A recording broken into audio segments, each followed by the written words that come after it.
All right, this video is going to piss off a lot of youngsters, a lot of youngsters of this today's generation, whatever you want to call them, Generation A or what millennials or I don't know, whatever terminology you want to give them. But let's say people who are in their 20s right now. It's the year is 2024, so if you're in your 20s or 30s, so I'm addressing that generation.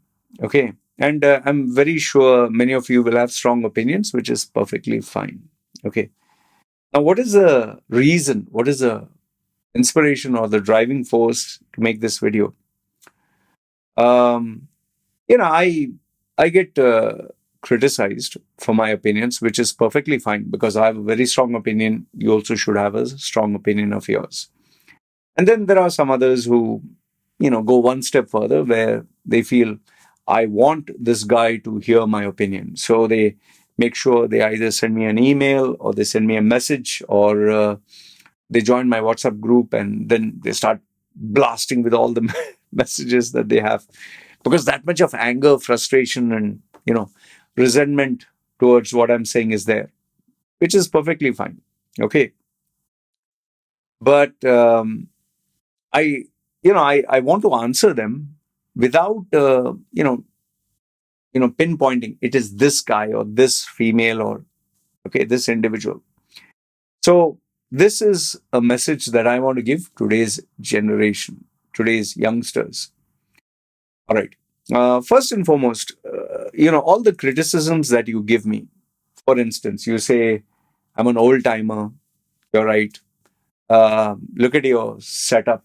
It's pathetic. It's the same fake books, or you're just putting books, or it's the same old setup or the same old room. You're right. Oh, look at the way you dress. You dress like a beggar. What personal branding strategist you are. You dress like a beggar. Fine. Where is your money? Where is your money? Where is your investment? Where are you traveling? You're just sitting in a forest and you're blabbering. There also, you're right. Okay. Then, he's talking so big of his yesteryears. Where is any accomplishment which he has, anything worthwhile? He took the cheapest wife he could get, who he has to pay the least amount of money. Everything you say is right. The topics are monotonous, you're boring, outdated stuff. And then, then there are these small bits and pieces. And yeah, some of them even say, oh, he was a rapist, pedophile, drug addict. They give me all these terms. Okay. In fact, one of them even said my TED talk where I said, I love children. They said, oh my goodness, and they laugh about it. Okay. So I'm not going to convince you that you're wrong and I'm right. You have a set of beliefs, you have a set of opinions, and I feel you should keep that, whatever, because it doesn't benefit me. I don't lose money, I don't gain money. And for me, that is important. For me, money is important. Um, I have expenses to pay, bills to pay, I have a family to take care of, I have a future that I have to provide for. So your opinion, doesn't matter. Like my boss used to say, my mentor, he used to tell me, you talking good about me or bad about me, I don't care because I don't need your certificate of my character. I know who I am. However, I would like to give you another very wise statement from my mentor, and I'll give it to you in the form of an actual story. Okay, a true story, a true story. Now, I was, I was once upon a time like you, young like you. I also had this oozing testosterone, this belief that I was destined to achieve greatness, that I would be successful, billionaire, millionaire, all that. That time the social media was not so big as it is now. It was not such a big influence. Thankfully, I'm glad. But I did believe I was going to be something big. And if I would see anybody like a middle aged man with a pot belly, someone in 40s or 50s with a stomach, I would, what a piece of shit, what a loser. He doesn't have a good physique. If I'd see someone eating in a simple restaurant with their family, maybe if they are South Indian, like, yeah, what is this? They're not going to this 5-star hotels. If I'd see anyone driving a small car, I would look down on them. I always wanted to be the rich, someone. I didn't know the names of the cars those days, but I knew that when you could look at an expensive car, it's an expensive car. And I wanted to go to 5-star hotels, be where all the white girls, the white crowd was there. Yeah. That's why maybe I got into DJing and anchoring shows. I love the attention. I felt invincible. I felt great.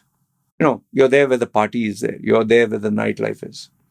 And yes, I've openly stated that I did sleep around with a lot of females because I felt, the number of females that you had was your self-worth. So I've done all that. Been there, done that.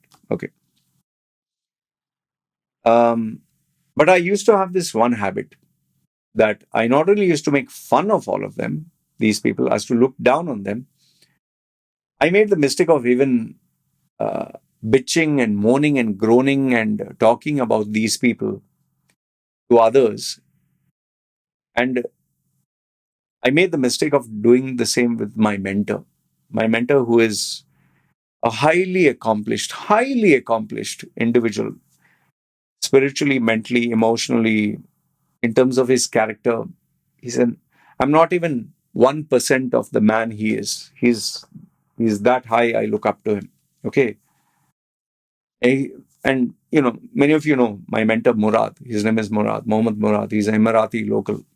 So he's a great human being. Great human being.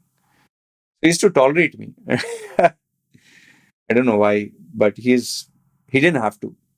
And he became my mentor.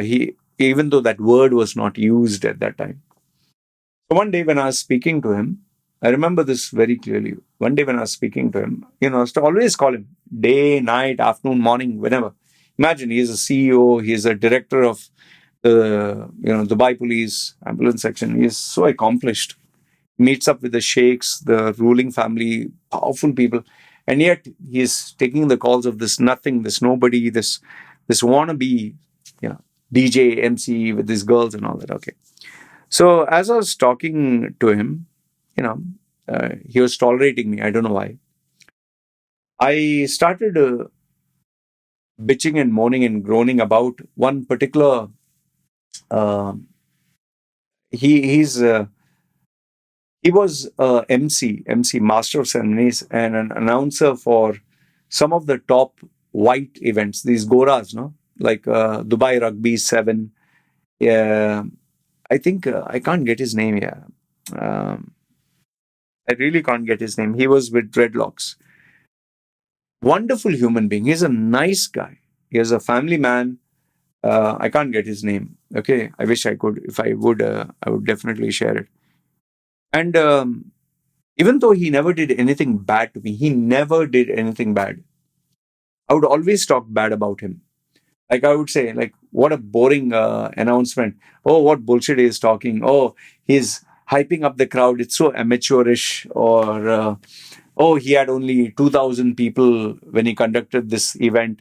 Oh, what a pathetic DJ he is. I used to always like put him down and always talk crap about him.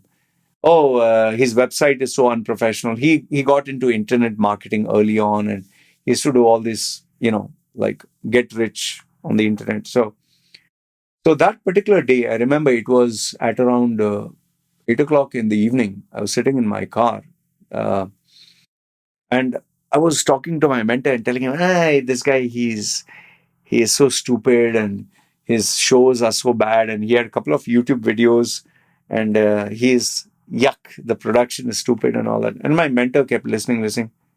I think I went on for literally 45 minutes, making fun of him, mocking him, until I think my mentor had enough, and my mentor said, "Loy, stop." And when my mentor has this particular tone is there, he's not a very tall man.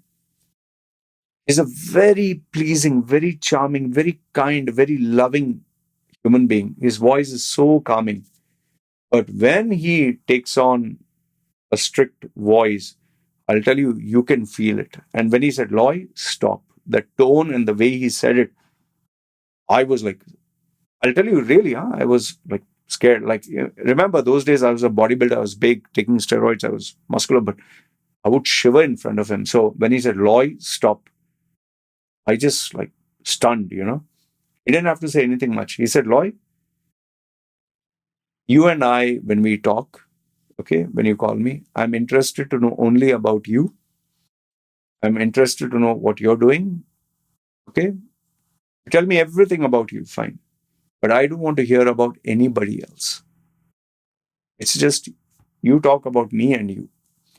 Don't talk about anybody else. And why are you talking about him? He was pissed off and he was irritated. I could clearly make out. He said, why are you talking about him? It is because he is better than you. It is because he is more successful than you. It is because he is doing things you can never do and you'll never do. You have the capacity to do it.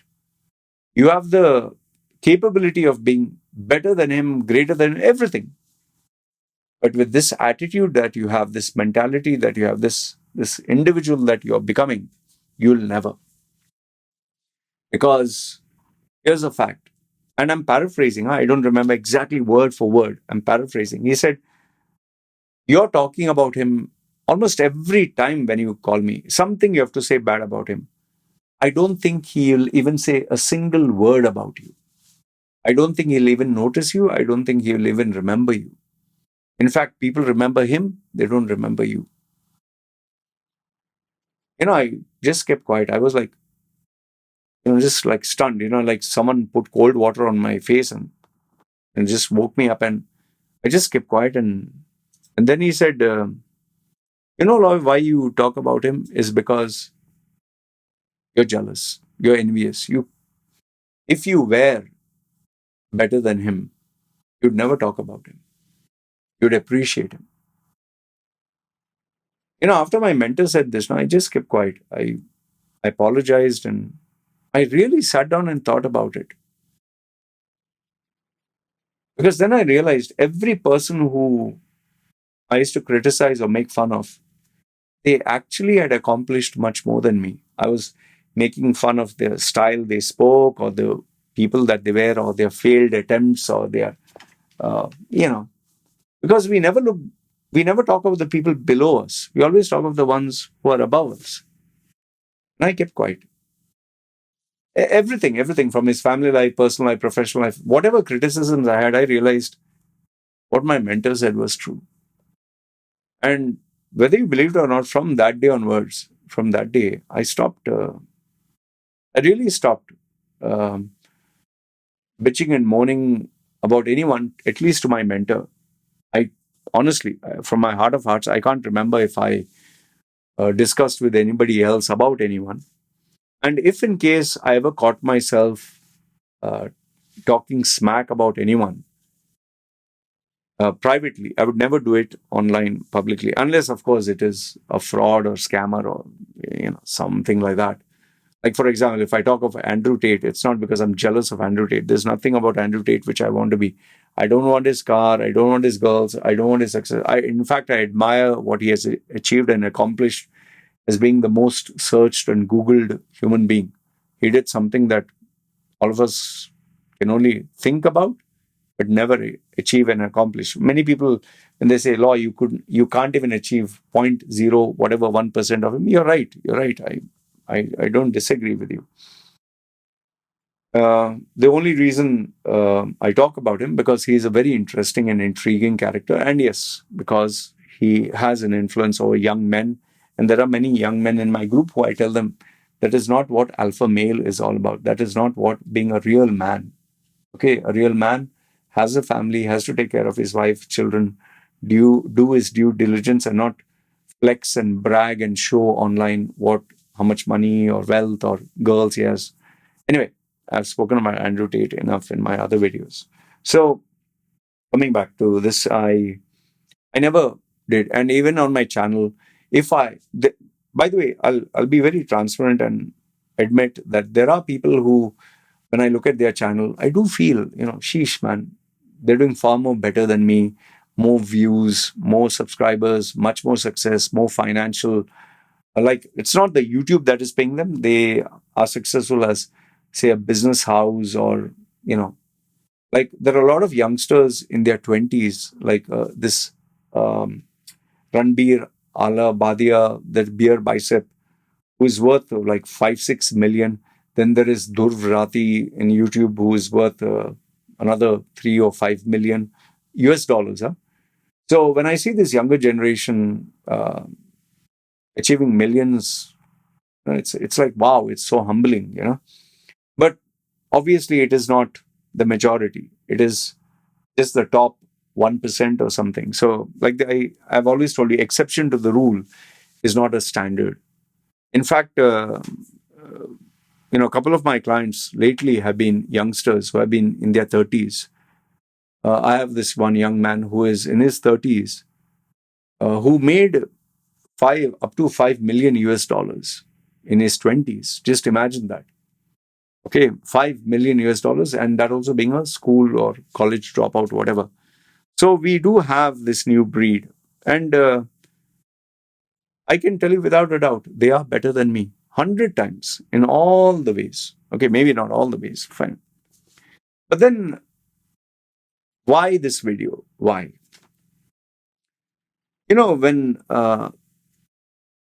When you have accomplished something great now, when you have accomplished greatness, you'll only look higher up. You'll not look lower down. Unfortunately, the majority of Indians that we have, my target audience is Indians. The people I interact with are Indians. Majority. I'm not saying there's no Brit or there's no American, there's no Qatari, there's no person from Saudi, or there are, but the majority are Indians. And I can tell you without a doubt, the majority of Indians are still, they're not up to the mark. Unfortunately, because of social media, which is for free, because of the internet, which is even, sometimes the Wi-Fi is for free, and the cheap smartphones, and the ability to record and make videos and talk about other people, it's very easy to get carried away and make fun of others. Okay. Now, has it hurt me? Absolutely not. But do I remember it? Absolutely yes. Why? Because it reminds me so much of my childhood days. I'll give you an example. Let's say an Indian guy gets a white female. Okay. There was this Goan boy who got married to a Russian hippie female, white, beautiful girl. Okay. And so he felt, obviously, beautiful girl, white, he'll feel like, great. He has to brag about it because she's very young. And yes, he'll make fun of others. Hey, look at your taste. What a ugly woman you married. Oh, this fat, ugly bitches. Because he has the hot female. So he is married to her, and I'm not going to disrespect him or his wife. However, the question is, when you have two people from two different cultures, two different nationalities, and you are in your 20s, you seriously think that your marriage will last when you go into your 30s, 40s, 50s? You think it will last? That too, when you both smoke, you both drink, you both, are party animals. Think about it. Okay. I'm not saying that it'll not work out. But if you are someone in your 50s, you would have definitely seen all the ups and downs of life.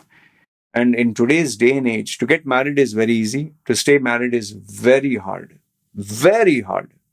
I'm not talking of the honeymoon experience. I'm not talking of you and the girl both being single and, you know, after you have one child or two children and you have crossed your 30s and moved towards 40s, when you're no longer the young buck, when you have education to pay, health, insurance, save money for their future, save money for their house, save money for, health related aspects, then support your family, your mother and father, support her family, her mother and father, and both of you are working.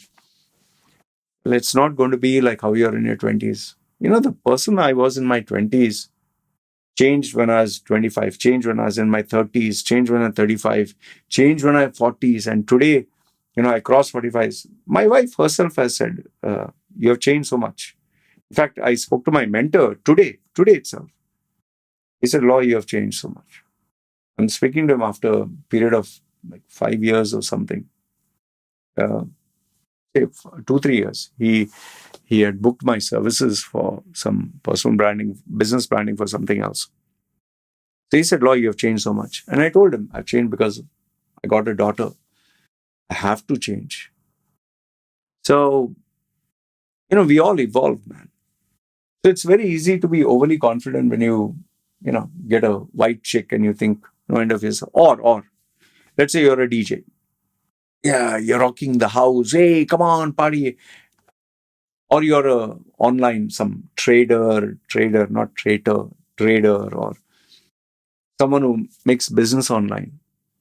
Do you know how insecure that job is? Do you know the fact that you will be unemployed in another few years' time? My life, though, is coming to an end. At least I was on the boat at the right time. So, with the age, maturity, and experience, it'll be very hard to replace the human element. But when you're talking of numbers, when you're talking of certain creative work like Photoshop, Illustrator, videos, and people will be replaced.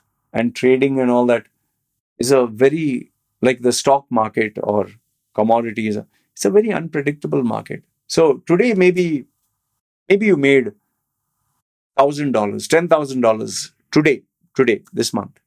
What about next month? What about the third month? What about after that? What about, can you guarantee that every single month you'll make money? Have you ever thought about it? What if tomorrow you die out of customers? What if tomorrow you do not have customers? What if you have to pay the bills and now you don't know what to do? Business has dried up. I have customers, clients, and even people that I personally know who once upon a time they were making money, but today it's all dried up and they don't know what to do. They don't know where to go. And for all those rebels who said, "Oh, college education, school education is this thing," today information is in the palm of your hand. You don't need school and all that. If your business venture or your freelance journey fails, see, failure is a part of success. Some of you can't even go to the corporate world, knock and get a job. In fact, some of you don't even know how to market and sell yourself. It's very easy to mock and criticize. Let's say, "Oh, you have only 10,000 subscribers, or you have only 200 views." Do and show, no? Do and show how many subscribers you can get, how many views you can get, how much money can you make per month online. Show, no? And if people say, "Oh, who the hell wants to be a YouTuber? I'm in my industry." Then are you the best at it? See, my younger boys, and mostly boys, not girls, my young men, um, instead of looking at others, making fun of others, and which I've done. Okay, look at yourself and ask yourself, what are you doing now? How much money do you have in the bank? How much money? Don't need to tell anyone. How much money do you have in the bank? How long can you stay without a job? Serious question. How long can you stay without any money? How will you, how prepared are you for the challenges that come ahead? In fact, do you know the pain and agony and the suffering that goes when you go through an emotional breakup? The girl that you're so proud of, oh, she's my white babe, or after she breaks up with you, goes for a divorce. And if, you know, even though I'm an atheist, I'm saying, God forbid, if you have a child and you go through a divorce, the pain and agony of having your own child that will one day be under another adult. Do you know how much it'll eat you up inside? In fact, have you gone through health issues? Like many of you smoke weed, no? Smoke weed, drink alcohol, cigarettes. The day your health collapses. In fact, if you think you're invincible, my friend and student and person who I know from so many years, his business partner in his 30s, I don't know how or what, successful business booming up. Even during COVID, they were doing well. And he found out he had colon cancer, or yeah, I think colon cancer. And he died within a few days. It was a shock. Everyone got her. I got shocked. Look, I'm not trying to tell you that bad things will happen to you, but I can challenge you and tell you this, that there will be tough times, there will be challenges ahead, there will be the unpredictable waters of life. You can continue making fun of me or anyone else. Feel free, keep making fun, and it's not going to help you. It'll maybe make you feel good about yourself. Ha ha ha. I told this piece of shit. He's talking about our generation. Ha, fuck you. Fine. Anyway, my days are come up where very soon maybe I'll have to die. Few days. You know? But then you'll be left with your whole life ahead of you. What will you do? Find someone else to make fun of, talk about? Like, I got this young man in my group who was talking about, he was a Hindu Indian. How I know Hindu? Because he was thrashing the Muslims. And he said, the Muslims, do you know how many Muslims have multiplied in India and all that? So I said, how many? Oh, the population is growing the highest. So then I asked him in my open group, which most of you have joined, I said, so how do you know this? Can you give me the source of information? See, this is a young man, huh? Young man. He said, you want my source of information? Yeah. Can you give me the source, the link, so I can read it, some government census or whatever? He said, I can see it with my own eyes. I was like, wait, what? His data source of information was his own eyes in the cities that he visited. He visited 2 or 3 cities. He said, I've seen with my own eyes the population growing. I said, so that is the source of information for your statement that the Muslim population is growing the highest in India. He said, yes, of course.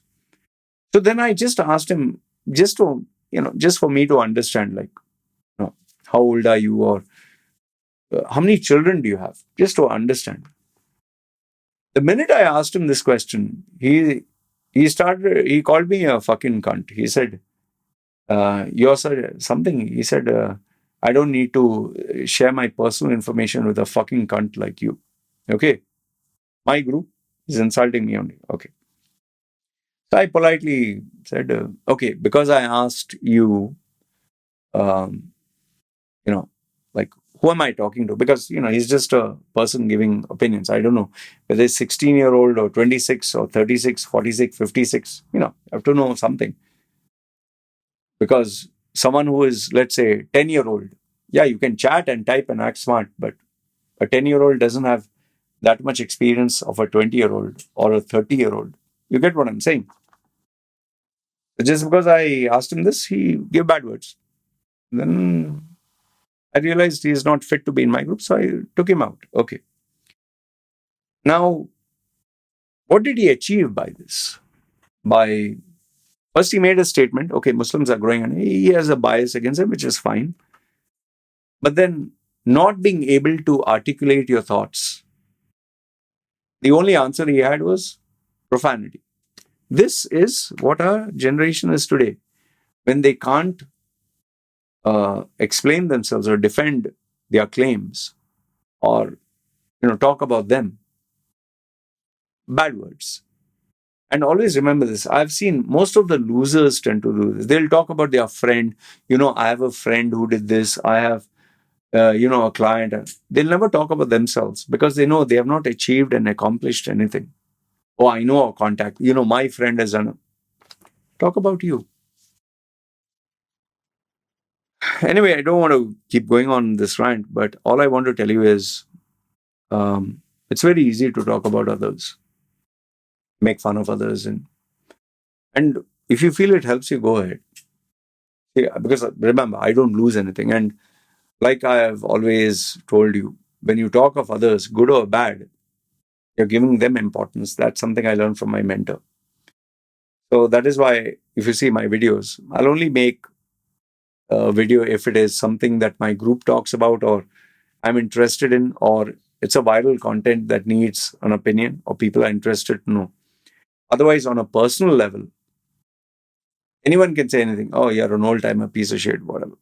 Okay, whatever. One final thing I'll say before I conclude to my younger generation. Um, yes, we older generation, we have a lot of flaws. Right?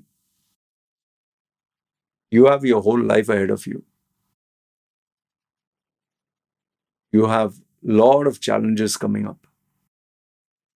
How much money do you have in the bank? How much are you earning per month? How sure you are that you will continue earning? Can you afford to be unemployed for at least minimum 2 years? Do you have that much savings where you can be unemployed without a job for 2 years? Can you provide for you, your wife, your kids, your family, your mother, your father? And last but not the least, forget all the facade that we put up online. In the real world, is there anyone coming to you, seeking your advice, seeking your expertise, seeking your counsel, and willing to pay you money? Only you should know the answer to this. And be true to yourself. You don't have to prove it to anyone. All the answers for this is yes, you're the man. Like I told you, I have a 30-year-old who has earned $5 million in his when he was hardly in his 20s from zero. He doesn't have to worry about anything for a single day. If you're like that, hats off to you. But if not, then be careful. That's all I want to say to this younger generation. Anyway, one life. You'll have enough ups and downs. And when the challenging times come, remember this old man, tattooed old, useless, wannabe, fake, whatever name you want to call me, pedophile or drug addict or loser, whatever. I'm the one who said it. All right. And to my Indian boys who have Gora women, the day you get divorced or marriage problems start, remember this old man predicted it. Okay. Please don't make children. Trust me, in your 20s, you both are hippies. Don't make children. You'll regret it. Good, bad, ugly, feel free. Comment down below. This is me signing off. You guys take care.